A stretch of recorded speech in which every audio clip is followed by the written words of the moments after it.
Bonjour everyone and welcome back to Farmers Corners FC, the French football podcast with the accent. This is Jeremy Magan, as usual, your host for this podcast, and today we will cover Matchday 10 in Ligue. We'll also quickly chat about the games that happened earlier in the week, the European game. We're not going to talk about it too long because the French teams were really poor during those showings, but we'll go through the 10 games because a lot has happened actually this weekend, a bit of controversy, a few big results, and then at the end of those 10 games we're actually going to do a sort of a small recap of the first quarter of the season and what happened. It's such a special year between COVID and the final 8 that was just before the season. We're just going to do a bit of a sum up of where the teams are basically and what we've already seen in Ligue 1 this season. Obviously big match day 10. We've made history in Ligue 1. Finally no red cards in a whole weekend, the first time in Ligue 1 in 2021 that there's not one red card given during the weekend. It's a bit sad that we had to wait for 10 match days to reach the point where the referees don't have to get a red card out, but it happened. 10 games, no red card, and also 35 goals. More importantly, 35 goals in 10 games, which is a great average, 3.5 goals per game, and thanks to 4-4 between Reims and Lens, and thanks to that 5-1 win by Angers in Nimes. Some really good results for the weekend. Alright, we're going to start debriefing them all after we talk a little bit about Europe, but as usual we start with my favorite music.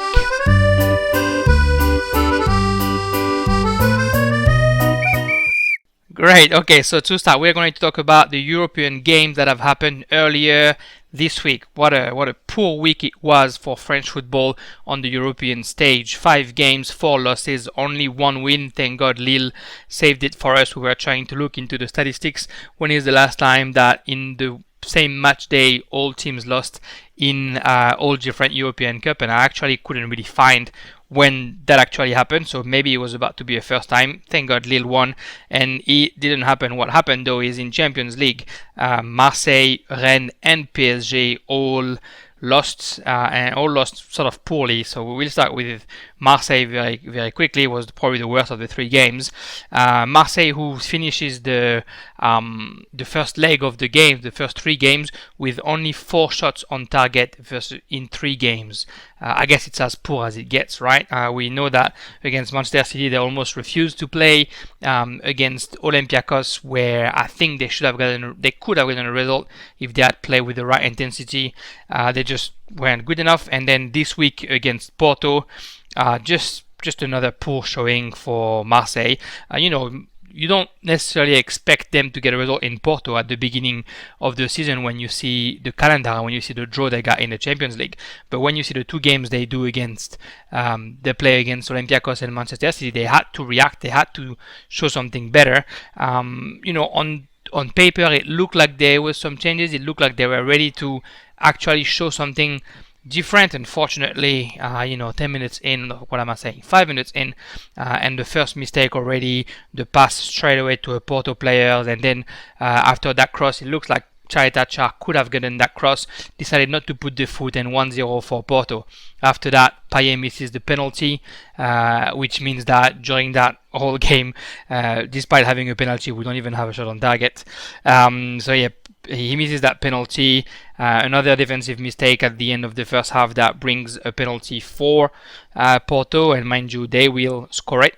And then another goal a little bit later. Very poor game by Marseille, and a lot of criticism going on André Villas-Boas and on the players, just because Marseille is, as we keep saying on this podcast, is a team with such history and a team with the pride of getting the results, and now they are on that incredible streak of 12 losses in a row in Champions League, which is now the record. They're tying in the record with Anderlecht, and not next week, but after the international break, they are going to host Porto at home, where if they lose, then they'll be the only team who's lost 13 games in a row. And when we see what they've done during the week, but also in the weekend, I don't see them getting another result than a loss against Porto. Right now, they are obviously last in their group. Manchester City has beaten Olympiacos, so Man City is first with 9 points, and Porto second with 6, Olympiacos third with 3 points, and Marseille is last with 0 points. Mathematically, all hope isn't lost if you win against Porto at home, and then if you get a result in Manchester City, however is that possible, and then if you win home against Olympiacos, you might have a chance to at least clinch a spot in Europa League, but it doesn't seem like it's in there. It doesn't seem like they're able to do that, and so I know that AVB, André Villas-Boas, the coach, did say that he didn't actually have any pressure from the president or from the football director about the Champions League. He didn't have any pressure to succeed in Champions League because that's the first time they get there in 7 years, and they know the team is young and it's all new and it's a level that maybe Marseille isn't at yet. But I think it's still pretty poor what they're showing. So the way I see it, and I've discussed that a little bit on the Marseille View podcast the other time as well, it sort of look like they almost are giving up on Champions League. They're trying without trying too hard, and they know that all that unhappiness that's going on right now on social media or be within the Marseille fans will be gone after December, because Marseille will be eliminated from any European Cup, and then from January onwards, all supporters will focus on the league. And if in the league they keep doing what they're doing now, which is getting good results, I guess, despite how they're playing, then no one will care about the fact that we didn't make it to the Champions League. Everyone will focus on the fact that we have to finish the season well. So maybe he's just maybe the whole team and the coach are just waiting for those last 3 games to be gone, and then if there's no European Cup in the second half of the season, the calendar will be much easier for Marseille, who's right now playing every 3 games, and maybe then they'll have some results. But yeah, 3 games for Marseille, 3 losses, and just very poor showing, no intensity, no fighting spirit, nothing that makes you want to say that you can be proud to be in the Champions League as a French team. So you might as well not having them in there if that's how they're going to do it. And unfortunately, that's what everyone is saying in France. So Marseille is getting nicely bagged back home. Lost against Porto. Now we're going to go to the next team, Rennes. Rennes, who lost 3-0 in Chelsea. And, unfortunately, I think it all sort of was because of a bad referee decision. 1-0 for Chelsea was normal. And then the second goal came off a penalty that was really hard to whistle, I think, because the ball sort of bounced on Dalbert's leg before it goes to his hand, and I thought one of the rules of the handballs in the zone was that if it touches one of your body parts before it goes onto your hand, it's not necessarily a penalty, especially if it's not like a handball that allows you to keep control of the ball, which wasn't the case in Stamford Bridge on Wednesday night.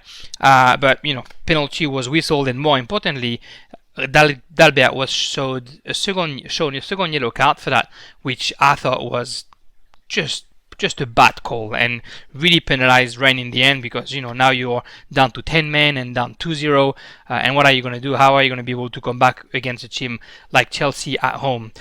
So at the end they lose 3-0. Rennes, for that first half of the Champions League, who ends up with 1 draw against Krasnodar on the first game, and then 2 losses against Sevilla and in Chelsea, which at the end of the day, I think that's the result that they were maybe expecting. I don't think they expect to get a point from Sevilla or to get a point from Chelsea. It's going to be interesting to see how they make it happen in the second phase, because now getting a result against Chelsea or against Sevilla at home is not going to be easy, and getting a result in Krasnodar is not going to be easy either. Especially that Krasnodar, when they came to Rennes on the very first game, were missing 4 or 5 of their starting players. So it's not going to be easy for Rennes to get there, but we've seen some good stuff. Obviously, without Camavinga, they are a different team. He's really a bit of that spark in the middle of the field for them, and he hasn't been playing the last couple of games. So if he makes his way back to the field before the end of the European campaign, I think they might have a chance to hopefully clinch a spot in the Europa League, because in their group right now, Chelsea and Sevilla are first with 7 points, and Rennes and Krasnodar are at the bottom with 1 point each. So the Europa League, is definitely within reach. It's about hopefully getting the results when they go to Russia to play against Krasnodar. But yeah, this was a bit of a bad loss, and I think even Lampard, the coach from Chelsea, said that was a bad call to do penalty and the second yellow card for Dalberg during that handball. The last team that was playing in Champions League, obviously, was Paris Saint-Germain. Paris Saint-Germain, who lost 2-1 in Leipzig. The RB Leipzig, who sort of took their revenge from the semi-final of the Final 8 a couple of months back. Paris Saint-Germain, who started well and who actually played a very, very strong first half, I think. The first goal by Di Maria was just talent from Di Maria. Di Maria is great, we know him. And then, unfortunately, he misses the penalty, and I think if he does put his penalty on at 2-0, the game is almost over, and then Paris can just park the bus and wait for Leipzig to come and play counter-attack. Unfortunately, it doesn't happen that way. The penalty is missed. The first half goes well for Paris, but then they're not able to score the second goal, and then back from the locker room, it looks like Paris took a little bit too long to come back from the locker room. Leipzig started with a very, very high intensity, and then again a red card or a second yellow for Gay within the first 15 minutes sort of changed the anatomy of the game, and it looks like Tuchel wasn't sure whether to try and conserve the point once Leipzig equalize or try and get the win. So at 10 men it's a bit hard, and Leipzig played with high intensity, as we know. What Leipzig wasn't really good at recently was scoring, and they scored 2 goals against Paris Saint-Germain on their few opportunities. The defense, I think, for Paris didn't play too bad, but on the goals, you could see that Danilo is not a defender, and I don't know why Tuchel keep putting him in defense, because I don't think it's his position. But yeah, we've talked about that controversy before already, that Tuchel is insisting on putting Danilo back there. Unfortunately, at the very end of the game, Kimpembe gets a red card as well for a pretty stupid tackle on Sabitzer, which means that now Gay and Kimpembe won't be here for the next game, which will be Leipzig, but in Paris. At the end of the day, Paris was really good in the first half, definitely poor in the second half. The red card didn't help. The second red card is not going to help them in the future. Now Paris is third in their group. Leipzig and Manchester United are both on top with 6 points, and and Paris with 3 points is behind them. It's obviously not lost, and they're going to be able to cover it. Başakşehir has 3 points as well after they won against Manchester United. So now hosting Leipzig and then having to go and get some points from Manchester United or at home against Başakşehir, I think is definitely doable for Paris Saint-Germain. It's about changing a little bit how they play, and mind you, we've seen over the weekend that without Mbappe and Neymar, without either of them, they're showing a bit of better intensity and a bit of better tactical work. It's about achieving to get the same results with their 2 star players, which we'll talk about their injury. Hopefully they'll be back after the international break, but they're also with their international teams during the break, which is a bit weird for players that are supposed to be injured, which I think didn't make Tuchel very happy either. But yeah, this is what happened. It's rare to see Paris Saint-Germain finishing 3 games with only 1 win in the past 7 years. I don't think it has happened. So it's about their ability to respond. Guaranteed 100%. If they don't make it to the round of 16, Thomas Tuchel is not going to be the coach of Paris Saint-Germain after Christmas. That said, if they don't make it to the round of 16 and they finish third and they go to the Europa League, I reckon they end up being huge favorite for the Europa League, and Paris hasn't won a European Cup since 1996 when they won the Coupe des Coupes at the time. So if they do go to the Europa League, I think that's probably their best shot at winning a trophy, because in Champions League, when you're going to have to face Bayern, or if by then Real Madrid or Barcelona are back in the top form, it's not going to be easy. In Europa League, it feels like the path would be all open for Paris Saint-Germain. So yeah, in Champions League, 3 games for 3 teams and 3 losses, 3-0, 3-0 and 2-1. Not the best showing for French teams, and the first time since 2011 that all 3 teams lose in Champions League in the same match day. At the time, Paris Saint-Germain was not in the Champions League. It was Lille, Lyon and Marseille. If we quickly go to the Europa League, it didn't start really well, right? Nice lost in Slavia Prague 3-2. despite a good game for Guiri, who scored again. Slavia Prague was able to score before and after Guiri, and then win 3-1 before Nice scored a goal to try and get back into the game.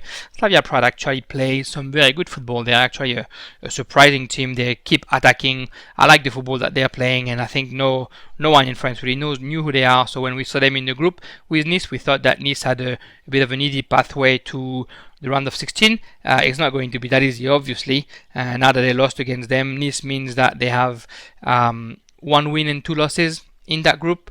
They won last week against Beersheva, and they lost against Leverkusen and against Slavia Prague.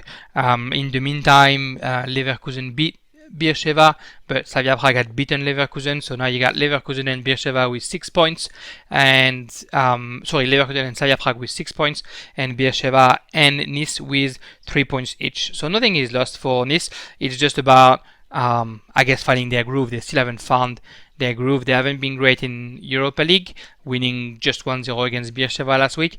In Ligue 1, they sort of just went by, but yeah, it looks like there's one thing missing in the Lille team and the Nice team, and it's going to have to be found soon. Unfortunately for them, they've lost their very experienced defender Dant, who's got a torn ACL, so probably won't be back until the end of the year, and at his age, unfortunately 36 years old, tearing your ACL is definitely not the best thing.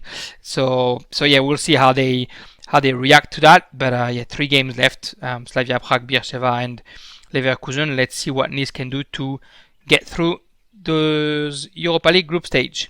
The last game of Europe this week was Lille. What a game by Lille. What a demonstration in Milan. They just prevented the Italian from playing any type of football. And then, Yazidci's talent did the rest. 3-0. Another hat-trick for Yazidci. Great goals. The Lille just played really well. They just kept attacking, kept bringing the fight to the Milan defense. Whenever Milan was attacking, I thought Botman and Fonte had, Botman and Soumaoro had such a great game. Very, very strong. Botman knew what to do against Ibrahimovic, which obviously is the number one threat for Milan.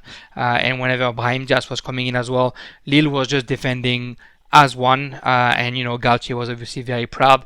Galtier, the coach from Lille, who very smartly say, it's just one game, it's just one win.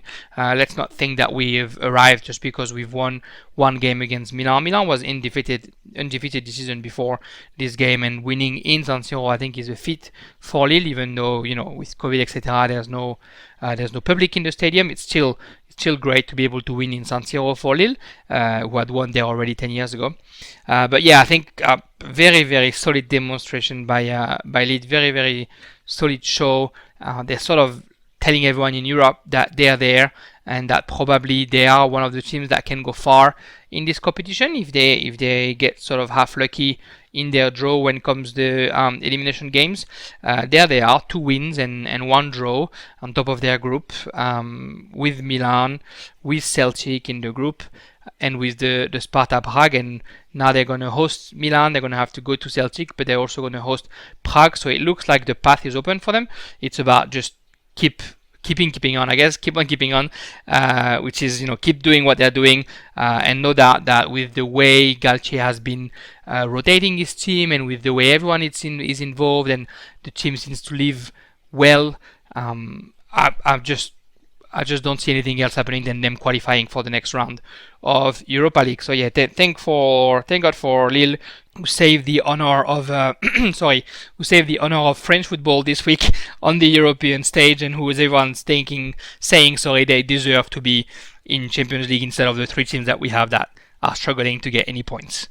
That was it for the European games of the week. Obviously, no European game next week. We are in an international break. France is playing 3 games, Finland, Portugal, and Sweden. So we will come back with the European preview in the next podcast, or the one after rather, when we'll talk about Matchday 11 and the preview of the European game happening during the week. All right, let's go to Matchday 10 for Ligue. So Matchday 10 games. Not one game was missed this time. Lens is done with COVID, or at least they had enough players to play despite the COVID. And Matchday 10 started on Friday night with Strasbourg versus OM. OM won 1-0 in Strasbourg. What can I say about that game? One of the worst games that we've seen, right? Probably as bad as those 0-0 between Bordeaux and Nantes at the very beginning of the season. Strasbourg sort of didn't take advantage of the fact that Marseille is poor and is a bit weak right now, and Marseille won with only one shot. One shot only, not even one shot on target, one shot period. Opta, the famous statistic website, said that it's the first time since they started analyzing Ligue 1, so since 2006, that's the first time that a team wins with only one shot. Mind you, the shot was beautiful, shot by Sanson, but yeah, 3 points, I guess, for the Marseille supporters, so they'll be happy with that. They stay in contact with Lille, only 1 point behind Lille, only 6 points behind Paris, with one game in hand, because they have that game against Lens that they're going to play probably after the Christmas break.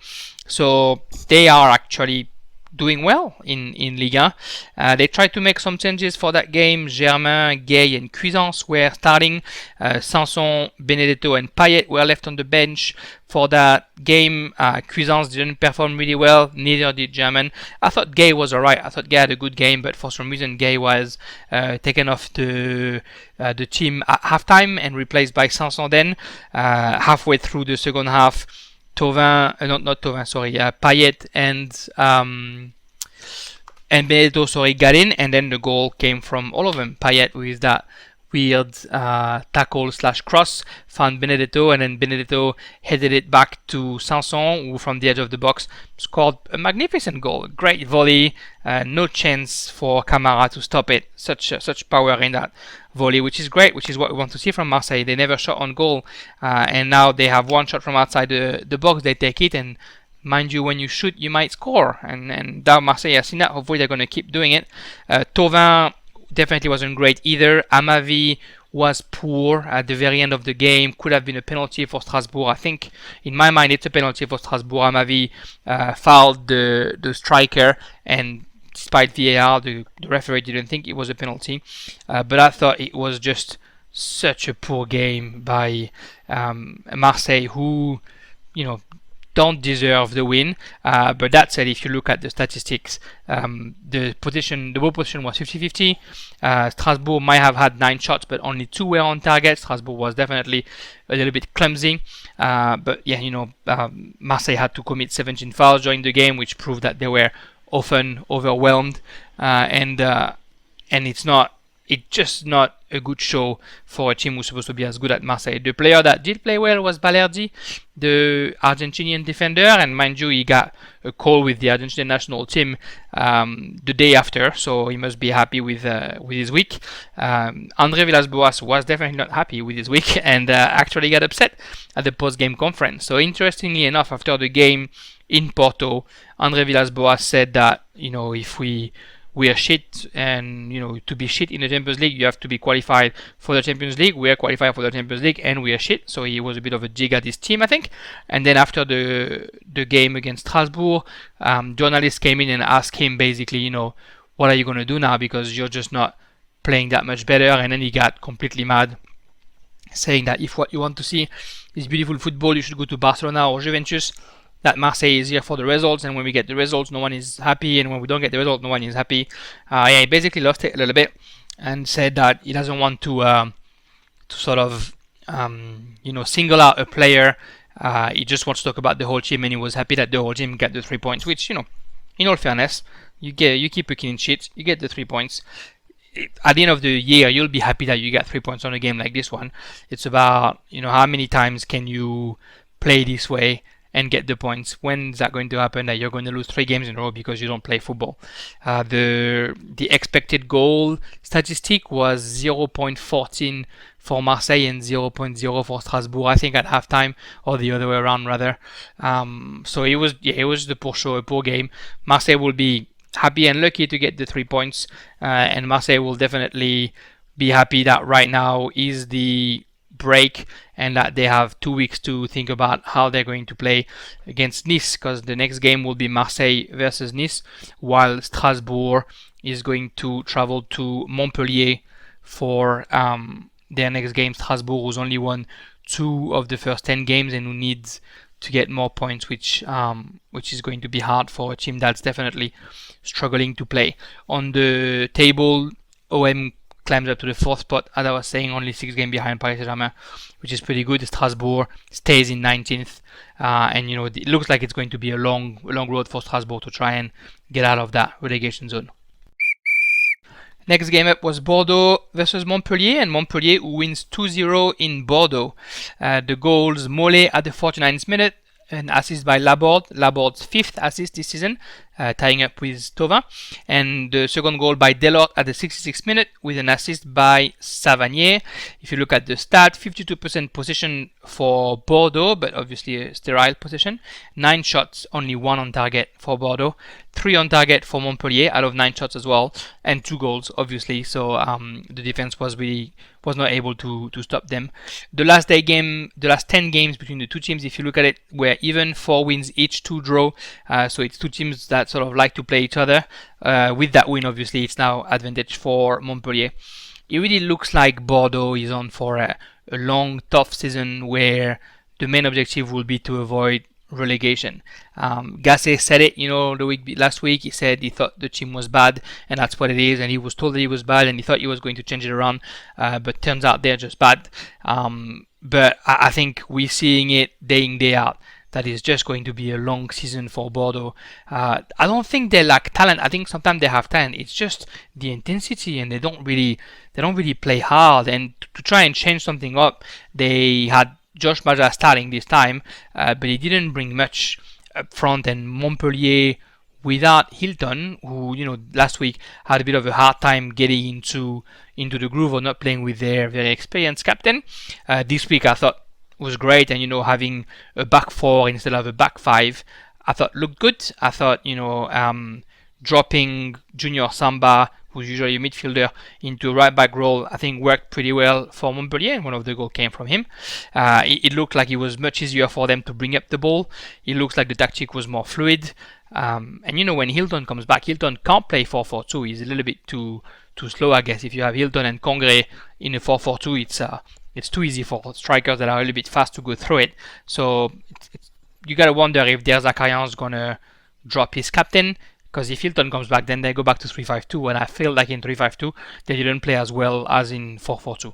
Something that was very interesting as well, Montpellier obviously had TJ Savanier back, the young playmaker, and all of a sudden they are sleeker, they are more dangerous, they are more offensive. On the starting lineup you had Mollet, Savanier, Mavididi, Delors, and Laborde, which are 5 players with technically that are offensive players. So starting with 5 offensive players when you're going to play away, I thought was pretty ballsy from Der Zakarian, a coach who's usually known to be a defensive coach.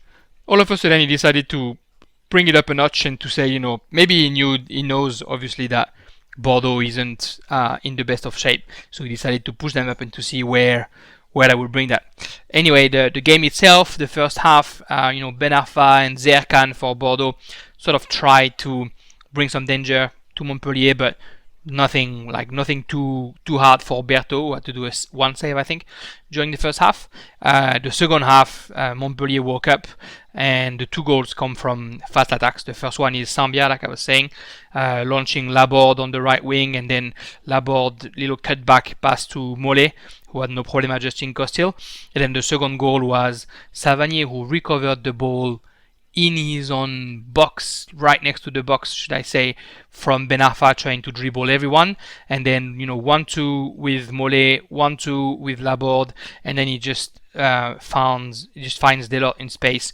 And then Delort does really well to resist the Koscielny coming back, and then glance the ball past Costières to make it 2-0.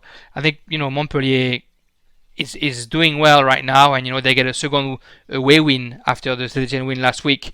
They're still undefeated away this season, a team that last year we were saying was just a good home team, are showing this season that they are ready to bring it up when they play away from home. Bordeaux, unfortunately, was undefeated at home since a game versus Lyon in January earlier this year. They had a good series of results, victories and draws at home this season, which was their problem was playing away with those defeats 2-0, 3-0, 4-1. But now they're losing at home as well, so it's going to be hard for them. Montpellier with that second win are now 7th on the ladder, and they're only 2 points away from second place Lille, so it's very good results for them.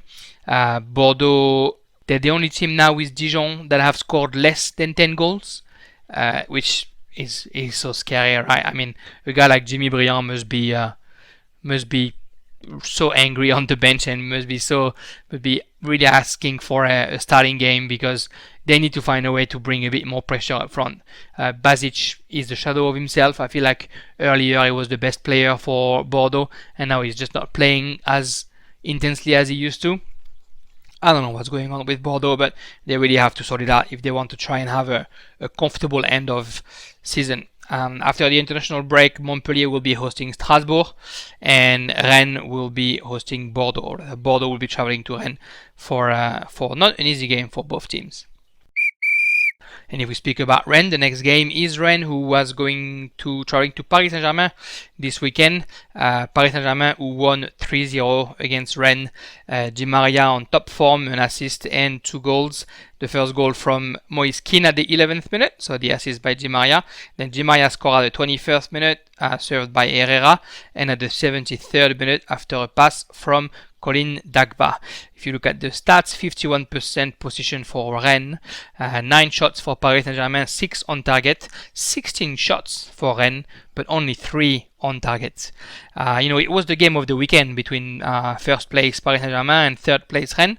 The home side got 3 points and their 8th win in a row in Ligue 1. Paris Saint-Germain is definitely in top form right now. They got the Ligue 1 engine just turning, and they don't even need to force it. They get wins after wins after win, and clean sheets after clean sheets after clean sheets. They conceded 1 goal in the first game, 1 goal in the second game, and then 1 goal against Angers, I think, and that's it. Navas is definitely in top form early this season. If you look at Paris Saint-Germain, though, before the game, the injury list is crazy. Neymar, Bernat, Kimpembe, Draxler, Sarabia, Verratti, Icardi, and Mbappe. All of those players will be in the starting lineup. So playing without 7 of your best players, 8 of your best players is definitely hard.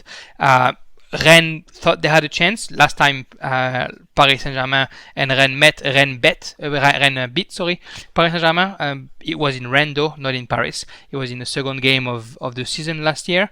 But obviously winning in Parc des Princes is another story. Paris Saint-Germain, with all those injuries, decided to play a 4-3-3 with Marquinhos in defense. Finally, Marquinhos playing in defense, and mind you, he was good because it's actually his position. And Danilo was on the bench. Florenzi was used as a right winger up front, which was a bit of the surprise, but I guess with all the injury, maybe Tuchel thought he didn't have any idea, he didn't have another choice. He was playing up front with Kean and Di Maria, and so the midfield as a result was Gay, Paredes, and Herrera. Like I said, Danilo was on the bench. If we have a bit of a deeper look into the game started with Rennes actually having good intention and decided to attack fast with Doku on the left, Gboho on the right, and Guirassy up front. They did well. I think what was scary was the way they were playing football in their defense. They tried to play short and to play short passes to sort of attract the Paris Saint-Germain team up front and then try and create some space behind their defense. But technically, they just aren't that good, I guess, behind Rennes. So they were scaring themselves and missing some passes. And mind you, the first goal that they concede is a pass from Gomis to Lea Siliki, which is not precise enough, a little bit too strong. Lea Siliki can't quite control it. I think Lea Siliki also makes the wrong choice by trying to pass it straight away instead of trying to control it. Long story short, Di Maria recovers the ball, and the way he deflected, the ball goes straight to Moise Kean. Moise Kean's facing Aguerd, and Aguerd doesn't defend well on that one. Doesn't really close the access to the goal, so then Keane is able to find the back of the net.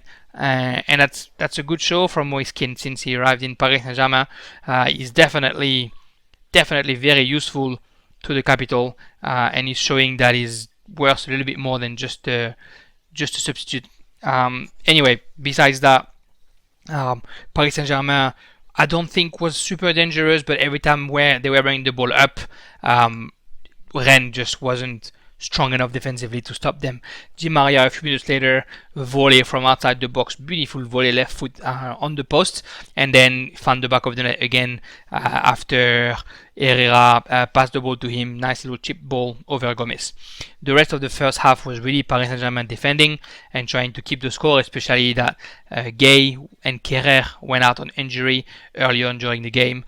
Nzonzi had some occasion and two headers that unfortunately he wasn't able to put in the back of the net, wasn't able to put on target even. And then Doku as well had a couple of opportunities but wasn't able to find the target. It's unfortunate because I think Rennes had the opportunities. Gboho had a good opportunity as well, but Navas made a save. It looked like Rennes didn't make the most of what they could have. It looked like maybe they had too much respect for Paris Saint-Germain, even though they started with a good rhythm. Then they dropped a little bit. And when you play with Paris Saint-Germain, who's already missing 8 players, and then Gay gets injured, Kerrer gets injured, obviously the team is a little bit destabilized, but they were not able to take advantage of it. At halftime, Florenzi apparently gets injured, so he's replaced by Dagba to start the second half. That means that right now it's like 11 players injured, and then Keane gets injured at the hour mark. That's 12 players that can't play. Mind you, when that happens and Tuchel makes the change, so gets Keane out, puts Danilo in, he can't make any other changes. So you think now Rennes, if they get the intensity up, Paris Saint-Germain doesn't have a choice. The team that's playing now is the team that's going to finish. So it's sort of now or never. They didn't really take advantage of that. If anything, they played better before Keane was injured. I think they had sort of control of the first 15-20 minutes without being dangerous. But then at the 70th minute is when Stefan decided to make a tactical change and play with 2 strikers instead of 1, with Hunou coming in. And just when they pressed PSG probably the hardest, Truffert, the young left back who was playing instead of Dalbert, because Dalbert has been terrible since started with Rennes. Truffert was in a duel with Marquinhos, and I think Truffert thought that he was getting fouled, so he sort of stopped playing and asked the referee, hey, what's up? Marquinhos didn't stop, experience speaks, and passed the ball to Di Maria, and then Di Maria, didn't hesitate, score his second goal of the night, and basically killing all Rennes' hope by that third goal. The last 20 minutes of the game, Rennes just looked out of juice. Looked like they were not able to actually push, and at the end of the day it's a bit of a sad day for Gomis because there was only 3 shots on target and he conceded 3 goals, and 2 of them they come from defensive mistakes. First the pass from Gomis to Lea Seliki, and then that defensive mishap by the young Truffert. Both teams I think will welcome the international break. Rennes to try and sort of regroup and get out of it a bit better. It's been a hard week, losing against Chelsea 3-0 and against Paris 3-0 is not easy, even if you don't expect to get results from those games maybe. As far as Paris Saint-Germain, so many injuries, you gotta hope that after the international break a couple of players can be back. Mind you, Neymar and Mbappe, who are on the injury list, were called by their nations, respectively Brazil and France, and Neymar allegedly said that he was ready to play with Brazil, although Paris said he was injured. So who knows what's going to happen? It just all seems a little bit unorganized. It all seems a little bit chaotic in Paris right now. Tuchel, after the game at the press conference, was probably as upset as Villas-Boas was the day before. He complained that out of 6 questions, 5 of them were about Marquinhos and Danilo, and said that it was a shame and very unprofessional that journalists weren't able to ask another kind of questions. He said that he's having great results, so there shouldn't be any questioning of what he's doing, and that people are not with him, so they should stop asking him questions that are not worth answering, I guess. Which is a bit funny because you're a coach of such an elite team, and everyone's going to ask you a question. You got to accept the job. And 3 days before, he says he accepts the criticism from the journalist, and then 3 days later he complains that he's getting criticized. Anyway, we'll see what happens with Tuchel. Like I said, if he doesn't pass the win, basically if he doesn't win the last 3 games of Champions League, I reckon he might not still be on the bench come January. The next couple of games for those two teams, Monaco will be hosting Paris Saint-Germain, and Rennes will be hosting Bordeaux after the international break, of course. The third game for this week is Brest against Lille. Lille, who finally lost. Brest 3, Lille 2. 64% possession for Lille though, 12 shots for Brest, 8 on target, 22 shots for Lille, 7 on target only. The goals, 3 goals in first half for Brest. Pierre Gabriel at the 15th minute, a cross by Perrault. Then Perrault scored his goal at the 19th minute on an assist by Honora. And Cardona scored at the 42nd minute on a pass by Mounier. To answer to them, Yilmaz scored a brace just before halftime, a penalty kick. And at the 57th minute, a goal after a pass by Yazici, his 5th and 6th goal of the season for Barek Yilmaz. Yeah, Lille with that loss that they lose their title of basically only undefeated team in Brest this weekend, despite dominating the game. Brest was just very clinical in the first half. Brest were on 3 losses in a row before this game, but they kept playing the same attacking football even in defeat. In fact, the coach Dall'Olio said after the game, when I watch a game at home, I don't want to be bored. So I don't want my team to be a boring team to watch. Which is fair enough. Maybe we need more coaches like him who just wants to play a good game, whether win or lose. Obviously, the pressure is minor in Brest, so they don't expect him to get results. So when he gets results, he's great, and when he doesn't get results, that's what we expect. So it's probably easier to have this kind of mentality when you're in a market like Brest than when you're in Paris Saint-Germain or Marseille or Lyon, for example. Lille were on a streak of 14 games without defeat in all competition. And you think that has a bit of confidence after their commanding win in Milan this Thursday. Yazici, who had scored the 3 goals in Milan, had his first Ligue start this season as a result in Brest. Unfortunately, not the most successful one, despite a good assist. Brest were actually very dangerous early on, and they started pushing from the get-go. Fèvre forced Maignan to do a first save at the 5th minute, and then they kept pushing, and before the 20 minutes, like I said before, they scored twice by Pierre Gabriel and Perrault. The header from Pierre Gabriel is a good header, but I think the Lille defense can't let that happen. I know that Bradaric asked for a foul on that high jump by Pierre Gabriel, but you need to be able to jump before the striker starts jumping. As far as the second goal goes, the ball goes on the left side, almost at the corner of the box. Perrault has his chance to shoot. I think 9 times out of 10 that shot is deflected. Turns out he went perfectly in the opposite bottom corner. There's only so much you can do. Good show by Perrault, an assist and a half volley goal in 20 minutes. He's showing that he's one of those very good young talents rising up in France in Ligue 1. Brest actually kept going after they were winning 2-0, and they kept having opportunities. Mounier, Perrault, Cardona, they all forced Maignan or the defense to actually make save or last minute deflections, and they got their reward at the 42nd minutes. Beautiful header by Cardona. Mounier crossed at the near post, and then Cardona just lobbed his head all the way to the opposite top corner, and Maignan really can't do anything. Cardona, a second beautiful goal after that amazing scissor kick a few weeks back. Yilmaz was able to reduce the score just before halftime on that penalty. A penalty was definitely an ugly foul by Lan on Fonte. I really thought Fonte would be injured. It looked like his ankle might have turned a little bit. But, anyway, he's fine, thankfully. Yilmaz did score the penalty, obviously, and then 3-1 at halftime. Galtier made 3 changes at halftime, and he pushed to come back on the scoreboard. And 50 minutes into the second half, Lee Hadji, who had just come in by halftime, the youngster, did find Yilmaz in the box, and Yilmaz scored again. The Turkish forward then So 2 of his shots saved by Larssoner before hitting the post in the last minute. So definitely a lot of opportunities to come back. Unfortunately for Lille, it didn't work out this time.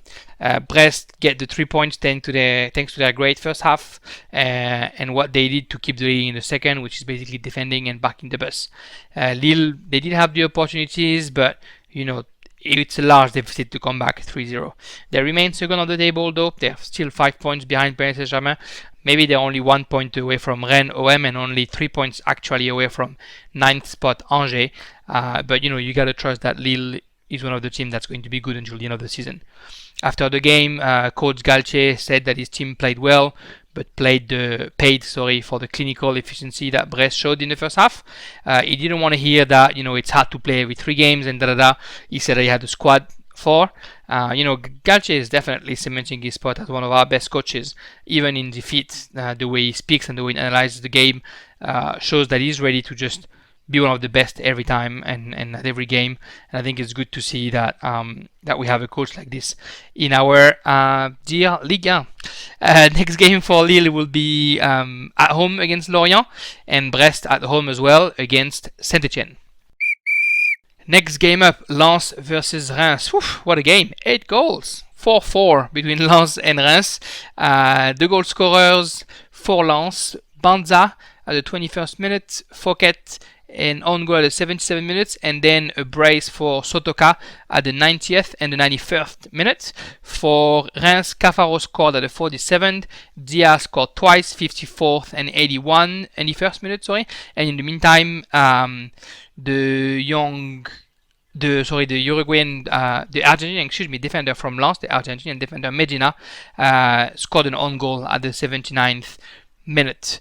Reims came to Stade Bollard with back-to-back wins behind them after 7 games without winning at all, and they came with good intention. Mind you, the possession was for Lens, 62% possession for Lens and 14 shots, 5 on target, but Reims out of 8 shots put 6 on target, which is a good show. 6 shots on target, 4 goals. Mind you, Lens 5 shots on target, 4 goals as well. Lens, that had not played for the last 2 weeks due to the number of staff and players infected by COVID-19, had to sort of build on the fact that the last game was a 4-0 loss to Lille in the Derby du Nord. But they get into the game properly. The first half, I think, was disputed and pretty even. Lens did score first, obviously, with a header by Banza. But Reims played a little bit better after they conceded the goal, and they ended the first half on a high note with Mounier, Cafaro actually trying to put pressure on Lens and on Jean-Louis Leca. 2 minutes into the second half, Reims got rewarded. Cafaro at the end of the long kick by Rajkovic, and so many of them happened during that game. Rajkovic, every time he had the ball, was clearing the ball as far as possible, and the Lens defense was definitely poor on most of those goals. Those balls. So that's why Rajkovic kept putting it up there. On that one, Cafaro got the ball and put it between Leca and his near post. Leca would feel guilty about it because he should be able to close his near post and avoid goals like that. He's definitely going to feel guilty about the next goal 7 minutes later when Dia slipped the ball under Leca's belly. It looks like Leca has it in his hand and it slips and still gets through. The experienced keeper from Lens should definitely have done better. That brings us to the last 50 minutes of the game, the crazy last 50 minutes of the game. Lens first equalized, courtesy of Fouquet with an unlucky on goal. After a cross, he's under absolutely no pressure. You don't know if he's trying to clear it or to jump over it. Next thing you know, the ball bounces on his knee. He is 8 meters away from the goal, and yet he goes perfectly in goal, and Rajkovic can't do anything about it. 4 minutes later, Medina from Lens imitated him, deflecting a cross in his net as well, after some poor defending efforts, mind you, from the offside. And then 4 minutes later, Dia basically made a mockery of Lens back four, dribbling in the middle of all of them, and then winning his 1v1 versus Leca to bring Reims to a 4-2 comfortable score. They thought that they had their third win in a row, but then Sotoka, 2 headers in a row, a minute after another, in the middle of the box, jumping higher and able to put it in the back of the net, put it back to 4-4 at the 90th plus minute.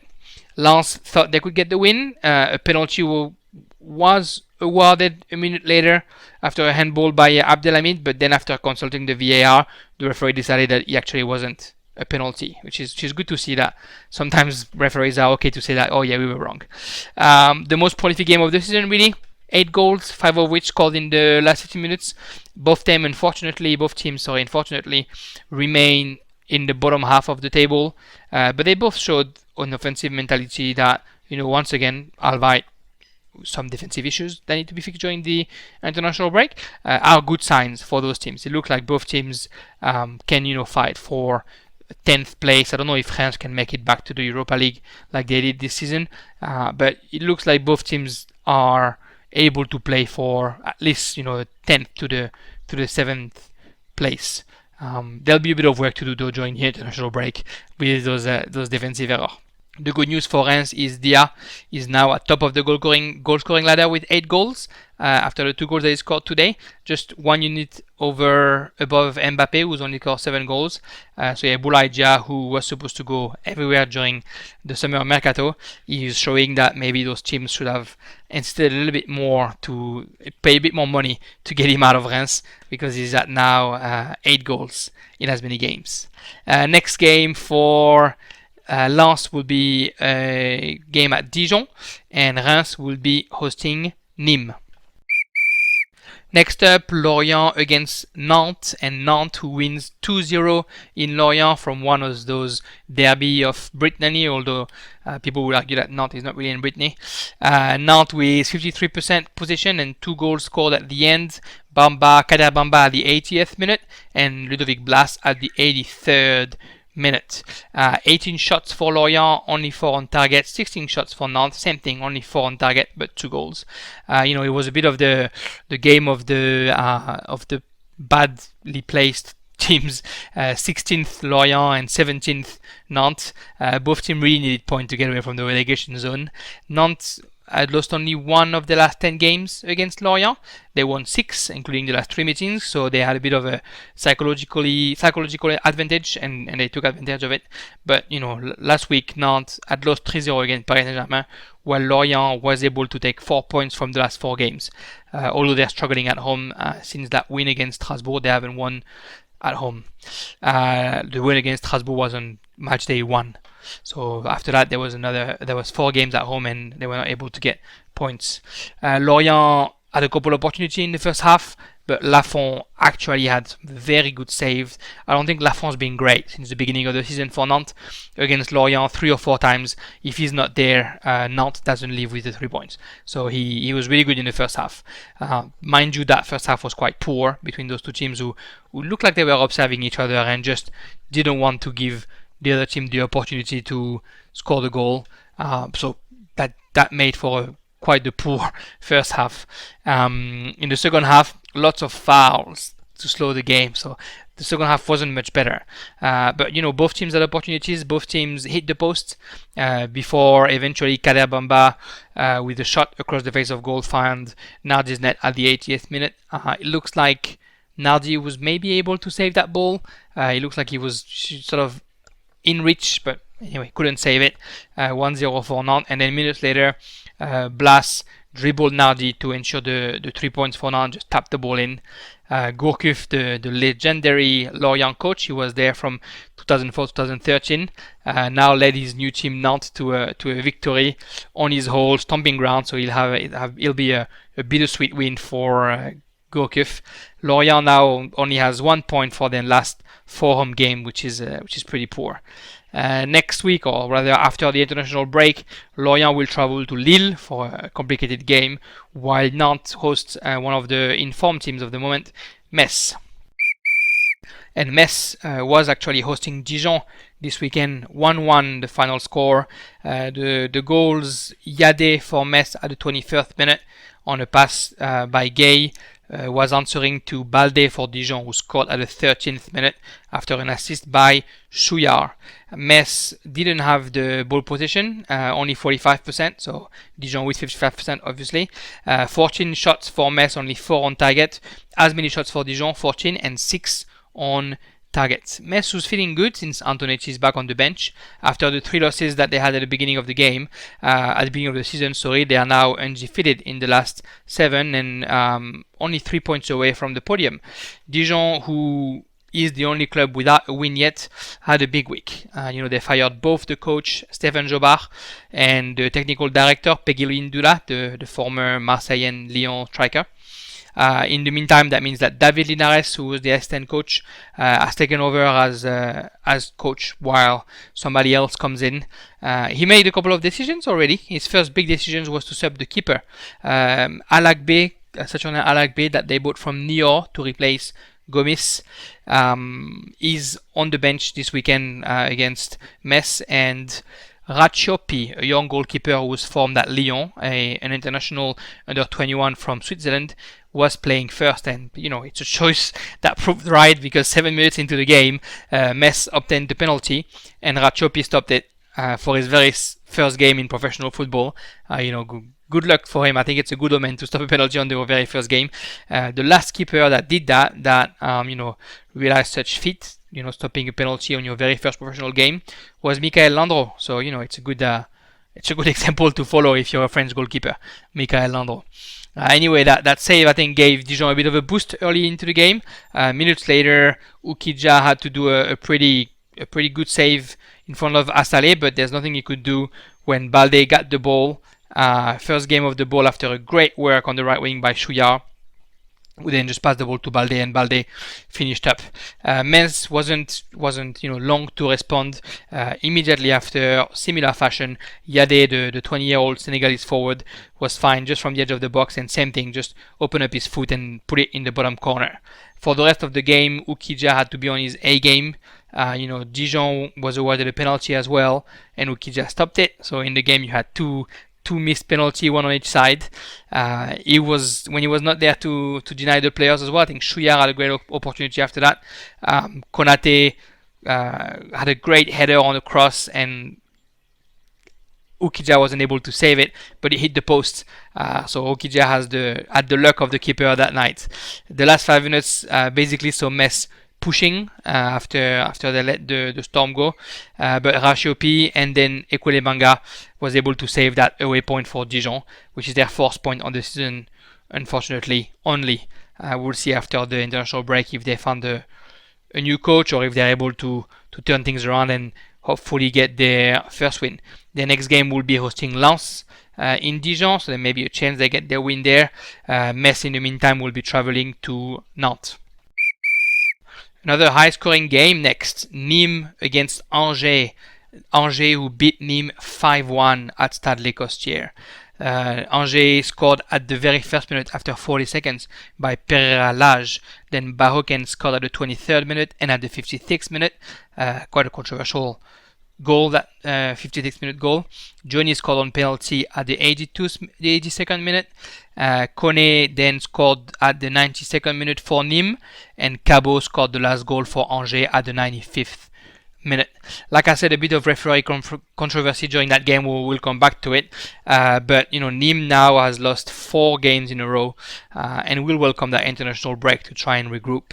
Moulin with Angers just has his team playing some good football. They deserve their spot in the first half of the table, despite having the second worst defense after Brest. They've now conceded 20 goals in 10 games, so 2 goals a game. It's quite impressive that they are 8th on the ladder with that poor defense. It was a game you couldn't be late for. The first goal came after 40 seconds by Pereira Lage, and then Bahoken doubled the score after 20 minutes. In both cases, Nimes' defense was poor at best. That second goal from Bahoken, Briançon is just not defending well, and then Bahoken has all the time in the world to adjust Rennes. The third goal came after the halftime, and that's where the controversy hits. So what happened is Bahoken finds himself alone facing Rennes, and the referee raised the flag offside. Bahoken sort of kept going and scored, but you can see that Rennes just half defended, didn't really try to stop the ball, sort of let it go into his own net. After seeing the VAR, turns out Bahoken is not offside at all. So the referee gave the goal, which was I think not the right decision, because now all the players were fuming. Arpino, the coach, was fuming. The referee raised the flag, so the defense sort of stopped playing. Mind you, you shouldn't stop playing until you hear the main referee whistling, but I think the offside was sort of first given and then taken back after the VAR, which usually is the other way around. No one, everyone's complaining that the offsides the flag is never raised, and then they're raised once the player has been running for 40 minutes. It was the other way around this time, and he was done wrong. So I don't think they should give the goal, and I don't think that it was the right call to allow the goal. I think Nimes has every right to be angry about it. And mind you, they couldn't stand back up after that. They even considered a penalty that Diony scored at the 80th minute. It was the first goal for Diony with Angers after almost 10 months since his last Ligue 1 goal back when he was playing for Saint-Etienne. Kone for Nimes scored in the injury time, and then, like I said, Cabot scored the fifth goal just after to make it 5-1 for Angers. Nimes are on a bad series. They really need to do something to get out of it. Losing to Metz and Angers at home, especially considering this match, is unlikely to be well received in the club. I think, with how they play at the beginning and with what the expectations are, which is not to be relegated, losing those games is just not going to cut it. So hopefully they find a way to bounce back from it. That last Kone goal at the 90th minute might bring them a bit of solace since they had not scored in the last 3 Ligue 1 games. At least now they've scored a goal. They sort of got that monkey off their back, and hopefully they can build up from that. Angers, bounced back well after their loss at home to Nice last week, and now they're only 3 points away from Lille, which is a great performance for a team like Angers, like I said, who's conceded so many goals. Next week, in 2 weeks, Nimes will travel to Reims, and Angers will be hosting Lyon for another complicated game for them. Next game up was Nice against Monaco, the derby of the French Riviera. Monaco won the derby 2-1. The goals, Dissassi at the 23rd minute and Diop at the 53rd. Les Melou scored for Nice at the 69th minute. Statistic-wise, Nice with 62% possession, 8 shots, 4 on target. Monaco 15 shots, 8 on target without the possession, which is something new for Monaco. They had like that 80% possession, 75% possession. Now they're trying to see how it works when they're not keeping the ball in their feet. Nice thought that they were going to end a 5-game undefeated run. Thought that they were going to keep going on their 5-game undefeated run. But after losing to Slavia Prague this week, then they could not even get a point at home against Monaco. A win today could have actually given Nice the second spot on the table.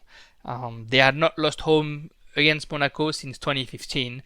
So they really thought that they were going to get a better result this weekend. And the derby is an important game for everybody in the French Riviera, especially that Kovac's team, the Monaco, they've alternated cold and hot this season, but they were able to capitalize right now on their last win against Bordeaux 4-0 last week.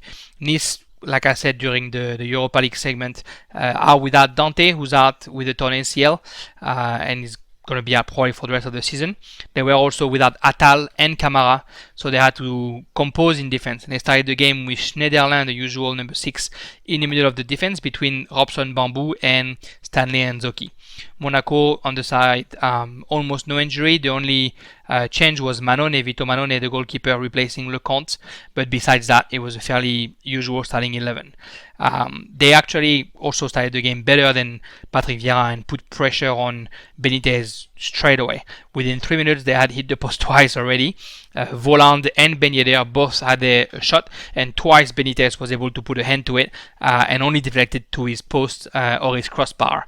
Voland forced Benitez to another save within 10 minutes, and so did Fofana and Ben Yedder. Benitez was on his A game during that game. Unfortunately, there's nothing he could do on Disassi's corner. The corner by Fofana and Disassi's header. Disassi jumped higher than like 3 or 4 players. The box is so crowded, yet he's able to rise over anybody and then put that header in the back of the net. Nothing that Benitez can do on that one, really. Nice sort of only woke up from that half-hour mark. By then, they only had 1 shot on target, while Monaco already had 6 shots on target. Gouiri and Dolberg, they sort of tried to bother Manoni a little bit, but they were not very dangerous. They just weren't able to quite combine properly to bring the danger into the Monaco box. 1-0 at the break. The second half started perfectly for Monaco. After 8 minutes, Job scored the second goal. Enzoki a little bit carelessly brought the ball up, tried to pass it, and got intercepted by Job. And Enzoki was in the last defender position, so now Job was just one-on-one with Benitez and put the ball between his legs. It was his second goal of the season, the young Job. And with 2-0, then Monaco sort of could have relaxed, but they were still pushing, and they could actually have scored a third again if it wasn't for Benitez. Nimes, even at 0-2, really struggling to build up anything. They got lucky that Monaco also had some defensive struggle during that night. So at one point, can't remember who shots, but Manone, can't catch the shot properly, and then Jesus is trying to clear it, but it's intercepted by Les Melou, and then Les Melou is by himself in front of the empty net, so just taps it in. The captain, in the absence of Dante, Les Melou scored his third goal of the season. A few minutes later, Jebels almost scored the third for Monaco to give them the 2-goal lead again, but he hit the post, and there was only 10 minutes left to play, and Monaco just kept pushing. Pellegrini tried himself as well. But yeah, the score remained 2-1. Great win for Monaco, who keep the confidence going. Tough week for Nice. They had that nice undefeated run in Ligue 1 that was sort of keeping them in good spirits, but after losing to Slavia Prague, then losing home to Monaco, and a loss that could have been much harsher if it wasn't for a great Benitez, it's going to be a hard week for Riviera to get over, and again an interesting international break for them to be able to bounce back from. Two big games next week, in 2 weeks for Monaco and Nice. Monaco is hosting Paris Saint-Germain. It's going to be a very interesting game, and Nice is traveling to Marseille after the break. So we're looking forward to those 2 games, which we're going to play on Friday night and Saturday night. The last game of the week was another derby. Lyon against Saint-Etienne, played in the early hours of Monday morning in Australia, Sunday night in France. Lyon, who won 2-1. Kadewere scored twice, 65th minute and 74th minute, while the goal from Saint-Etienne came from an on goal by the Lyon goalkeeper Lopez at the 40th minute in the first half. Lyon with 60% possession at the end of the game, 16 shots, 6 on target, and Saint-Etienne 16 shots as well, 4 on target. So a highly attacking game. Lots of shots both sides. Saint-Etienne, though, unfortunately, is now 7 games without winning, 6 straight losses for Saint-Etienne. Lyon, on the opposite side of the spectrum, 7 games without losing, and a third win in 4 games. Garcia had made 3 changes in his starting 11. Dembele was starting up front, and Kakere and Bruno Guimaraes were in the midfield. So you had Thiago Mendes and Paqueta, for example, left on the bench. Saint-Etienne was still playing with a lot of youth, but at least they got their experienced centre-back back, Mukuji and Kolo Djechak, and it showed, they were a little bit more stable. Moreover, more importantly, should I say, they just brought a lot of intensity into the game, Saint-Etienne. I think they were really hyped up for the derby, especially those young players, and so I guess a little bit unexpectedly, they actually dominated Lyon. They were first at most duels. Lyon was sort of answering on counter-attacks, but every time they had an opportunity, and they actually had a couple of them, they were offside. Dembele had 2 goals denied for offside. One of them, it was a story of centimeters, really. The top of the shoulder was just offside. Defensively, Lyon struggled, though. They had a hard time, I guess, responding to the speed and to the youth of Saint-Etienne, the intensity, and attacking 4, 5, 6 players at once. Lyon just wasn't really organized tactically. On the goal at the 40th minute, you find Dubois, the right back, 25 meters away from his centre back, and obviously he creates a hole in the middle. Anthony Lopez, the goalkeeper, realized some great saves during that game, and after one of them, unfortunately, shot from Bouanga, great save by Lopez. The ball goes back to Bouanga. Bouanga does a bit of a 1-2. That's where the defense is just a bit lost and leaves a huge gap for Bouanga to be able to come into the box. And then his cross is quite powerful, too powerful for Lopez, who can only deflect it in his own goal. At 1-0 at halftime, despite a 65 position for Lyon, it looked like Lyon in no way could win that game because they just weren't answering to the intensity that Saint-Etienne was showing. The second half started strong again for Les Verts, and after 10 minutes, they started slowing down. Then, 55 minutes of high intensity for Saint-Etienne, and then you could see that the youth of the team, the inexperience, showed that they were probably unable to actually manage their energy, and then come the 50th minute, they started being a little bit less strong. And that's when Garcia, kudos to him, made 3 changes and sort of changed the game, turned the game on his head. So Paqueta, Kadewere, and Thiago Mendes came in at that moment, and they really woke up their side. A couple of times now, Moulin was the one who had to save the ball to deny Depay and to deny Kadewere as well. And then a free kick at the 65th minute. Instead of shooting it, because Depay had kicked a couple of them just way wide or way off the crossbar. This time, nice little combination with Cornet, quick free kick on the left. Cornet by himself in the box. A good square ball for Kadewere. I think the defense for the chain was a little bit, sort of unbalanced. And Kadewere just cut the ball in and equalized. Saint-Etienne sort of had a hard time waking up from that. A minute later, Toko Ekambi finds the post with his left shoot just after Kakere shot, and Moulin had to do a save. And then Kadewere scored his goal after defending a couple of Saint-Etienne defenders and made it 2-1. Good story for Kadewere. The morning before the game, in an interview to French TV, he actually said that he had dreams of scoring twice against Saint-Etienne, and keep dreaming, keep dreaming those dreams, because they work out for you. So hopefully you got some of those dreams before other games for Lyon. He's actually the first player ever to score 2 goals coming off the bench in the history of Lyon Saint-Etienne derbies, which again is quite the feat for the young striker. After the 2 goals, though, Lyon sort of got back into spectator mode and let Saint-Etienne bring back the intensity. Lopez had another couple of great saves, and then at the end they got scared because Jean-Lucas saw the ball unfortunately hitting his hand in the box. Nothing voluntary, but still a penalty. After seeing the VAR, the referee gave the penalty to Saint-Etienne, and Bouanga took charge of the penalty. Unfortunately, he kicked it wide, just on the left of the post. Maybe hit the post even a little bit, which means the game stayed at 2-1 for Lyon. Camara had a chance to equalize just a minute after, but more importantly, Toko Ekambi wasted a 3v1 opportunity for Lyon that could have put them, away for good. But anyway, Lyon wins despite a good show by Saint-Etienne. Neyu, especially the young Portuguese midfielder, 23-year-old, in the middle of the pitch for Saint-Etienne, I think had an outstanding game, breaking the lines every time he was running. Kakere actually couldn't stop him. I thought Neyu was really good during that game. Obviously, it's a team that misses experience, but when Hamouma and Kazri came in at the 70th minute or something, they actually brought the same intensity that a young player had brought before. So if they keep going at it, I'm not worried for Saint-Etienne. They will bounce back. It is a young team that's trying to find themselves, and they have lost players like Fofana early in the season, which is a player that they have struggled to replace since. For Lyon, very much like for OM, great results don't necessarily mean good games, but hey, here they are now, 5th on the ladder, 2 points away from Lille only, with a game in Angers next time where they can definitely get results as well. So good on Lyon for, despite being criticized and despite Garcia sort of, it looks like he lacks in tactics, as they're still getting the right results.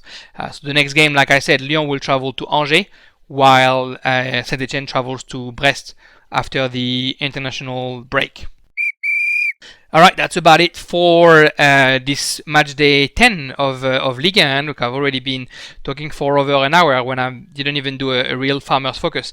I'll probably do an episode just to focus on the first quarter of Ligue 1 next time, because I don't want to take too long on this one pod. What I really want to discuss is, the fact that Paris Saint-Germain is still first despite never having been able to display the full squad. 8 straight wins, 7 clean sheets. Navas obviously is a big reason why they are where they are, but they're still unchallenged. Although there was COVID, although we say that they're not playing well, no one can really challenge them in Ligue 1.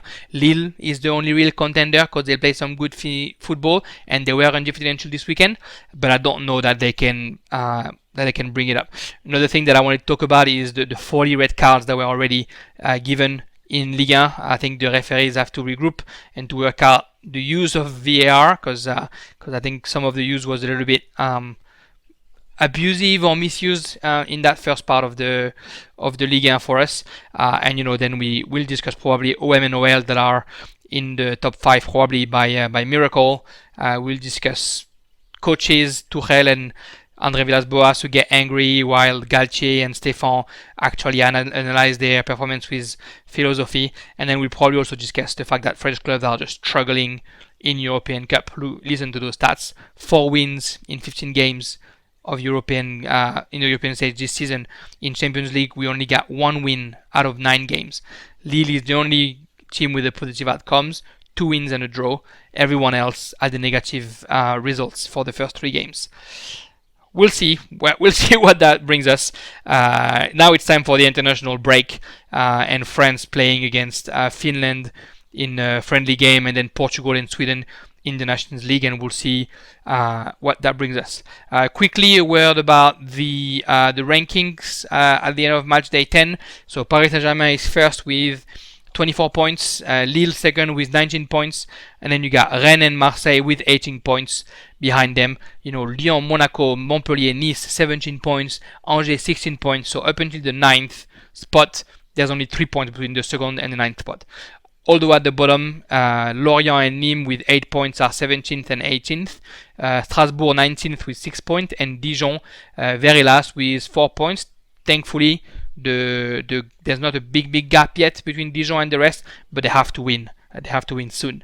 If we quickly look at the goal scoring table, Boulaye Dia 8 goals in 8 games, all the way on top, followed by Kylian Mbappé 7 goals in 6 games, and Ibrahim Niane, who unfortunately might not play for the rest of the season, with 6 goals and 6 games. With Yilmaz and Ben Yedder, who both scored 6 goals as well.